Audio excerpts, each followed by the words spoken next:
High বন্ধুরা, কেমন আছেন সবাই? আশা করি ভালো আছেন। শেখ বাড়ি রান্নাবান্না আপনাদের স্বাগত জানাই। আজকে নতুন দিনে আবারও নতুন রেসিপি নিয়ে আপনাদের সামনে হাজির হয়ে গেছি। তো দেখতেই পাচ্ছেন, আপনাদের সঙ্গে আজকে শেয়ার করব লঙ্কা চপ রেসিপি। তো এটা কিন্তু আমাদের এখানকার দেশি লঙ্কা নয়, এটা রাজস্থানি লঙ্কা বলে। তো কি লঙ্কা বলে সেটা আপনারা অবশ্যই কমেন্টে জানাবেন। তো সেই লঙ্কা চপের রেসিপি করব। তো ভিডিওটি প্রথম থেকে শেষ পর্যন্ত দেখতে থাকুন। চলুন রেসিপিটি শুরু করি। তো এখানে লঙ্কাগুলোকে আমি দুই ভাগ করে নিয়েছি, আর দুই ভাগ করে নিয়ে ভেতরে যে বীজ থাকে সেগুলোকে ভালো মতন বের করে দিয়েছি, পরিষ্কার করে নিয়েছি। এদিকে আলুটাকে সেদ্ধ করে ম্যাশ করে রেখেছি, আর এখানে একটা মিডিয়াম সাইজের পেঁয়াজ কুচি করে নিয়েছি, 3 থেকে 4টে কাঁচা লঙ্কা কুচি করে নিয়েছি, আর কয়েকটা মটরশুঁটি নিয়ে নিয়েছি। তো প্রথমে আমি লঙ্কার ভেতর যে পুর ভরবো সেই পুরটা তৈরি করে নেবো। তো এখানে ওভেনের মধ্যে কড়াই বসিয়ে দিয়েছি, আর কড়াইয়ের মধ্যে দিয়ে দিলাম সরিষার তেল, আর তেলও গরম হয়ে গেছে। এখন তেলের মধ্যে কয়েকটা গোটা জিরে ফোড়ন দিয়ে দিলাম। তারপর এখানে দিয়ে দিচ্ছি পেঁয়াজ কুচি, লঙ্কা কুচি আর মটরশুঁটিটা কিন্তু একদমই অপশনাল, আপনারা না চাইলে কিন্তু নাও দিতে পারেন। তারপরে এখানে আলুটাকে দিয়ে দিয়েছি, আলুটা দেওয়ার পর স্বাদ মতো লবণ দিয়ে দিলাম, আর হাফ চা চামচ হলুদ গুঁড়ো, হাফ চা চামচ জিরে গুঁড়ো, হাফ চা চামচ ধনে গুঁড়ো, আর সামান্য একটু গরম মশলা গুঁড়ো দিয়ে ভালো মতন আমি সবগুলোকে মাখিয়ে নিচ্ছি। তো ভালো মতো সব কিছু নিয়ে একটা সুন্দর পুর বানিয়ে নিয়েছি। এখন পুরটাকে ঠান্ডা করে নেব। পুর ঠান্ডা হতে হতে এদিকে আমি ব্যাটারটা বানিয়ে নেব। তো ব্যাটারটা বানানোর জন্য এখানে একটা পাত্রের মধ্যে বেসন নিয়ে নিয়েছি, বেসনের মধ্যে স্বাদ মতো লবণ দিয়ে দিলাম, আর কয়েকটা কালো জিরে আর হাফ চা চামচ হলুদ গুঁড়ো দিয়ে দিলাম। এখন সব শুকনো উপকরণগুলোকে ভালো মতন মিশিয়ে নেব। মিশিয়ে নেওয়ার পরে অল্প অল্প জল দিয়ে একটা পারফেক্ট ব্যাটার বানিয়ে নেব।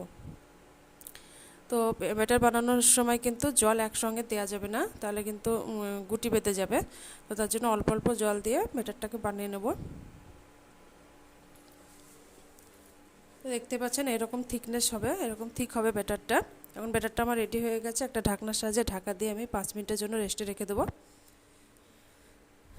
এদিকে লঙ্কার মধ্যে পুরগুলোকে ভরে নেবো, আলুর পুরগুলোকে ভালো মতন এইভাবে ভরে নিয়ে রেডি করে নেব। তা আবার একটা করে দেখিয়ে দিচ্ছি আপনাদের সুবিধার জন্য। এইভাবে সব লঙ্কার মধ্যে আমি আলুর পুরটাকে ভরে রেডি করে নেব। তো সব পুরগুলোকে আমি ভরে নিয়েছি, এখন ভেজে নেব। ওভেনের মধ্যে কড়াইয়ে তেল বসিয়ে দিয়েছি, আর তেলও গরম হয়ে গেছে। এখন বেসনের মধ্যে লঙ্কাগুলোকে ডুবিয়ে তেলের মধ্যে ছেড়ে দেব।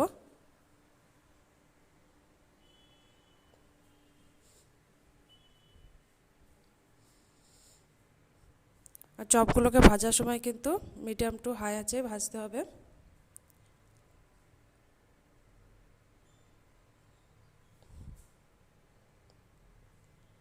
মিডিয়াম আঁচে রেখে কিন্তু সব চপগুলোকে ভাজতে হবে, নাহলে কিন্তু ওপর থেকে পুড়ে যাবে আর ভেতরে কিন্তু কাঁচা থেকে যাবে।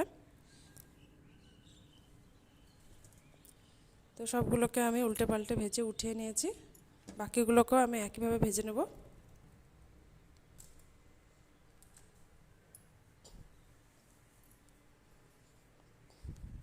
সবগুলোকে একই রকমভাবে আমি ভেজে নিয়েছি। ভেজে নিয়ে একটা প্লেটে পরিবেশন করে আপনাদেরকে দেখাচ্ছি। তো দেখতে পাচ্ছেন কত সুন্দর লাগছে। এভাবে আপনারা বাড়িতে অবশ্যই ট্রাই করে দেখতে পারেন। সসের সঙ্গেও খেতে পারেন, ভাতের সঙ্গে কিংবা চায়ের সঙ্গেও আপনারা খেতে পারেন। আশা করছি আমার রেসিপি আপনাদের ভালো লাগবে।